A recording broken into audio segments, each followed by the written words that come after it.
Hello बच्चों, कैसे हो आप सब लोग। तो हमारा चैप्टर नंबर 5 स्टार्ट होगा आज। मैंने चैप्टर नंबर 4 के सारे नोट्स इससे पहले वाले चैप्टर के सारे नोट्स करवा दिए हैं, तो आप पहले वो वीडियो देखना, आपको अच्छे से समझ में आ जाएगा। तो आज हम स्टार्ट करेंगे चैप्टर नंबर 5, जीवन की मौलिक इकाई। देखो, जीवन की मौलिक इकाई क्या है? The fundamental unit of life, है ना। तो हमने पढ़ा है जीवन की मौलिक इकाई है कोशिका। क्यों है? क्योंकि हमारा शरीर कोशिकाओं का बना होता है। हमारे शरीर में जो भी क्रियाएं होती हैं, शारीरिक क्रियाएं या संरचनात्मक क्रियाएं, वो सारी किस पे उपस्थित या किस पर निर्भर होती हैं? कोशिका पर निर्भर होती हैं। ठीक है, तो कोशिका हमारे शरीर की मूलभूत इकाई है। तो इसकी खोज सबसे पहले किसने की थी? इसकी खोज सबसे पहले की थी रॉबर्ट हुक ने। इन्होंने अपने स्वनिर्मित सूक्ष्मदर्शी के द्वारा कोशिकाओं को देखा, तो कोशिका उनको मधुमक्खी की छत्ते के समान दिखाई दी।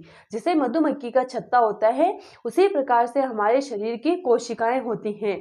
तो उन्होंने पाया कि ये एक छोटा कैमरा होता है। यह जीवन की मौलिक इकाई होती है। मतलब जीवन की या किसी भी जीव का शरीर पूरी तरीके से किसका बना होता है? कोशिकाओं का बना होता है। अगर कोशिका, आपने देखा होगा कि जब हमें चोट लग जाती है तो उस जगह घाव हो जाता है, लेकिन कुछ समय बाद वह घाव अपने आप भर जाता है। क्यों भर जाता है? क्योंकि उनमें कोशिका, उस क्षेत्र की जो कोशिकाएं होती है वो लगातार विभाजित होती रहती है।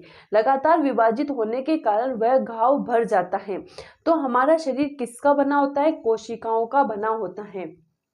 अगर हमारे शरीर में कोशिकाएं डिवाइड या विभाजित होना बंद कर दे तो हमारा शरीर में जहां चोट होगी वहां वैसा ही गड्ढा बना रहेगा और हमारा शरीर और विकसित नहीं होगा। ठीक है, छोटे बच्चे से लेकर बड़े मनुष्य तक कैसे बड़े होते हैं? हमारे शरीर में कोशिकाओं का विभाजन होता है, इसीलिए हमारा शरीर छोटे से लेकर बड़ा धीरे धीरे बड़ा होता है। ठीक है, तो आज हम वही पढ़ रहे हैं कि कोशिका क्या होती है। चलिए देखते हैं। देखो, इसको कैसे लिखेंगे। 1965 में रॉबर्ट हुक ने कॉर्क की पतली काट को स्वनिर्मित सूक्ष्मदर्शी से देखा। उन्होंने पाया कि यह मधुमक्खी के छत्ते जैसी थी, जिसमें कई छोटे छोटे कोष्ठ थे। आपने देखा, जैसे मधुमक्खी का छत्ता ऐसे बना होता है ना, जिसमें कोष्ठ होते हैं ना, है ना। तो मधुमक्खी का जो छत्ता होता है जिसमें छोटे छोटे कोष्ठ होते हैं, उसी प्रकार हमारी सेल्स में भी छोटे छोटे कोष्ठ बने थे। सभी जीव कोशिकाओं के ही बने होते हैं। ये जीवन की एक मौलिक इकाई है ना, यूनिट ऑफ लाइफ है। तो यूनिट ऑफ लाइफ हमारे शरीर की क्या है? वो है सेल, है ना। कोशिकाओं की संख्या के आधार पर जीवों का वर्गीकरण। ठीक है, अब कोशिकाओं की संख्या के आधार पर ऐसा नहीं है कि सभी जीवों में, देखो जैसे बहुत से जीव होते हैं जो हमारी आंखों के द्वारा दिखाई नहीं देते। क्या वो बहुकोशिकीय जीव होते हैं? हम भी तो बहुकोशिकीय जीव हैं। हम बहुकोशिकीय जीव हैं, लेकिन हम तो सबको दिखाई देते हैं। तो उन जीवों में ऐसा क्या है जो हमें आंखों के द्वारा दिखाई नहीं देते? जैसे अमीबा हो गया, प्लेनेरिया हो गया, जोक हो गया, वो वगैरह हमें दिखाई नहीं देते हैं, है ना। मैं वो जो की बात नहीं कर रही हूँ जो आपको दिखाई देता है। पानी में ऐसे कई जीव होते हैं जो हमें दिखाई नहीं देते, जैसे अमीबा, है ना, हाइड्रा। ये हमें दिखाई देते हैं क्या? नहीं दिखाई देते, क्योंकि ये जीव एक कोशिकाओं से बने होते हैं, एक कोशिकीय जीव होते हैं। एक कोशिका के सभी कार्य एक कोशिका द्वारा ही किए जाते हैं। इनकी आयु कम होती है। ये जीव आंखों के द्वारा दिखाई नहीं देते, जैसे अमीबा हो गया, बैक्टीरिया हो गया, पैरामीशियम हो गया। ठीक है, तो ये एक कोशिकीय जीव होते हैं जो सिर्फ एक ही कोशिकाओं के बने होते हैं। इनके शरीर के सभी कार्य जैसे श्वसन, उत्सर्जन, पोषण वगैरह सभी एक ही सेल्स के द्वारा किए जाते हैं। अब आता है अपना बहुकोशिकीय जीव। ये जीव एक से अधिक विभिन्न कोशिकाओं से बने होते हैं। इनके कार्य का विभाजन अलग अलग होता है। जैसे एक से अधिक कोशिकाएं रहेगी तो इनका कार्य का विभाजन भी अलग अलग रहेगा। जैसे मनुष्य, पेड़ पौधे, जीव, जैसे हाथी, देखो, अब कोशिका किसकी बनी होती है, हमने तो पढ़ लिया कि कोशिका शरीर की मूलभूत इकाई है। कोशिका के आधार पर जीव दो प्रकार के होते हैं, एक कोशिकीय जीव, बहुकोशिकीय जीव।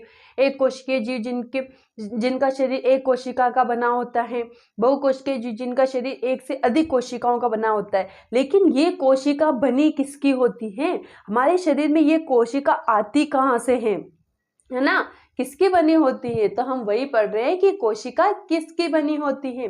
कोशिका के मुख्य 3 घटक होते हैं, प्लाज्मा झिल्ली, कोशिका झिल्ली, केंद्रक और कोशिका द्रव्य। ठीक है, तो वही पढ़ रहे कोशिका झिल्ली क्या है, कोशिका द्रव्य। जो कोशिका झिल्ली के अंदर भरा होता है वो कोशिका द्रव्य होता है। कोशिका द्रव्य के अंदर एक केंद्रक होता है, ठीक है, उसे न्यूक्लियस बोलते हैं। अब आता है प्लाज्मा झिल्ली, कोशिका झिल्ली या प्लाज्मा झिल्ली, इन तीनों का एक ही नाम है, तो हमें कंफ्यूज नहीं होना है। प्रत्येक कोशिका को दूसरी कोशिका से अलग करती है। देखो ये झिल्ली है, अगर ये झिल्ली ये कोशिका द्रव्य, तो इसके बाहर एक और झिल्ली रहेगी, तो ये कोशिका इस कोशिकाओं को अलग करने का कार्य करती है। यह जंतु तथा पादपों दोनों कोशिकाओं में होती है, मतलब जंतु और पादप दोनों में पाई जाती है। कौन पाई जाती है, प्लाज्मा झिल्ली या कोशिका झिल्ली। यह प्रोटीन एवं लिपिड से बनी होती है। यह वर्णात्मक पारगम्य होती है। यह कुछ पदार्थों को ही कोशिका के अंदर व बाहर जाने देती है। ऐसा नहीं है कि जो मन चाहा अंदर चला गया, है ना। अगर पौधों को पानी की जरूरत है तो वो पानी ही अंदर जाएगा, उसके साथ जो घुली हुई ऑक्सीजन, नाइट्रोजन वगैरह है वो अंदर नहीं जाएगी। मतलब कुछ पदार्थों को ही अंदर जाने देती है, सभी पदार्थों को अंदर नहीं जाने देती। यह ललचीली होती है ना। प्लाज्मा झिल्ली से पदार्थों का संचार, अब इनका पारगम्य होती तो इनका संचार कैसे होगा, विसरण। इस प्रक्रिया के तहत पदार्थ की गति उच्च सांद्रता से निम्न सांद्रता की ओर होती है। उच्च सांद्रता से निम्न सांद्रता, अगर बाहर पदार्थ की मात्रा अधिक है तो जहां पदार्थ की मात्रा कम होगी ज्यादा से कम की ओर संचरण होगा, ज्यादा से कम की ओर संचरण होगा, से विसरण कहते हैं। ऑक्सीजन और CO2 विसरण प्रक्रिया द्वारा ही कोशिका झिल्ली के आर पार जाती है। जैसे ये कोशिका झिल्ली है ना, मैं मान लूं ये कोशिका झिल्ली है ना, इसमें O2 की मात्रा, यहाँ पे CO2 की मात्रा अधिक होगी अंदर और O2 की मात्रा बाहर होगी। तो O2 की मात्रा अगर बाहर होगी तो वो अंदर की ओर जाएगी और CO2 की मात्रा अधिक होगी तो वो बाहर की ओर आएगी। ठीक है, जिसमें जिसकी सांद्रता ज्यादा होगी वो उस साइड जाएगी। परासरण, इस प्रक्रिया के तहत द्रव पदार्थ की गति उच्च सांद्रता से निम्न सांद्रता की ओर होती है। इसमें गैसों का विसरण होता है, जबकि परासरण में क्या होता है, लिक्विड तरल पदार्थ का आदान प्रदान होता है। इस प्रक्रिया के तहत द्रव पदार्थ की गति उच्च सांद्रता से निम्न सांद्रता की ओर होती है। प्रसरण की क्रिया द्वारा कोशिका झिल्ली के आर पार हो जाता है। जल प्रसरण की प्रक्रिया द्वारा कोशिका झिल्ली के आर पार हो जाता है। सांद्रता के आधार पर विलयन के प्रकार, अब सांद्रता के आधार पर विलयन कितने प्रकार की होती है, अति परासरण दाबी विलयन, सम परासरी विलयन और अल्प परासरण विलयन। देखो अति परासरण दाबी विलयन क्या होता है, कोशिका के अंदर की सांद्रता बाहर की सांद्रता से अधिक होती है। मतलब कोशिका के जो अंदर जल की सांद्रता होती है वो बाहर वाली सांद्रता से कम होती है, तो जल अंदर से बाहर की ओर आएगा, है ना। जहाँ सांद्रता कम होगी उसी साइड जल बहेगा, है ना। तो कोशिका के अंदर जल की सांद्रता ज्यादा है और बाहर कम है, तो अंदर से जल बाहर की ओर बहता है, इसे बोलते हैं अति परासरण।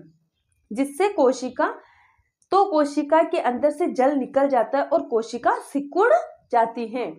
अब आता है समपरासरी। समपरासरी का मतलब समान, कोशिका के अंदर और कोशिका के बाहर जल का समान मात्रा में उपस्थित होना, तो ना तो जल अंदर से बाहर आएगा ना बाहर से अंदर जाएगा। ठीक है, इनमें कोई परिवर्तन नहीं होता है। अब आता है अल्प परासरण या दाबी विलयन। जब कोशिका के अंदर की सांद्रता बाहर की विलयन की सांद्रता से कम हो, कोशिका के अंदर की जो सांद्रता होती है वो बाहर वाली सांद्रता से कम हो तो कोशिका के अंदर पानी जाता है और कोशिका फूल जाती है। देखो यहाँ पे बता रखा मैंने, अति परासरण में क्या होता है, कोशिका के अंदर ज्यादा सांद्रता होती है और बाहर कम होती है, तो ये अंदर से बाहर जाने लगता है ना। इसमें समपराशरी विलयन में बराबर होगा, अंदर भी उतना ही जल होगा जितना बाहर है। जबकि अल्प पराशरी में क्या होगा, बाहर विलयन की सांद्रता ज्यादा होगी, कोशिका में सांद्रता कम होगी, तो ये बाहर से अंदर की ओर जाने लगेगा तो कोशिका फूल जाती है। जबकि अति पराशर में क्या होता है, कोशिका सिकुड़ जाती है। ओके, अब आया अपना कोशिका भित्ति। यह पादप कोशिका की सबसे बाहरी झिल्ली होती है। कोशिका भित्ति क्या होती है, कोशिका होती है ना, ये कोई कोशिका होती है, इन्हें इसके सबसे बाहर की जो भित्ति होती है उसे कोशिका भित्ति कहते हैं। ये क्यों उपस्थित होती है, क्योंकि ये हमें आघातों से बचाती है ना। सरंध कोशिका जैसे कहीं चोट लगी तो ये हमेशा उस आघात से बचाएगी। किसको बचाएगी, केंद्रक को बचाएगी, क्योंकि ये केंद्रक के चारों ओर होती है। यह पादप कोशिका की सबसे बाहरी झिल्ली होती है। यह जंतु कोशिकाओं में नहीं होती। यह सख्त मोटी सरंध्र एवं वृत्त संरचना होती है और किसके चारों ओर होती है, केंद्रक के चारों ओर होती है। ये सेलुलोज की बनी होती है। ये दो कोशिका भित्तियों के बीच मध्य स्थित होती है। अब आता है अपना केंद्रक, इसी से बोलता है हेड क्वार्टर, मतलब प्रधान जो हमारे शरीर का कंट्रोल करता है ना। यह कोशिका की सभी क्रियाओं को नियंत्रित करता है, केंद्रक होता है ना।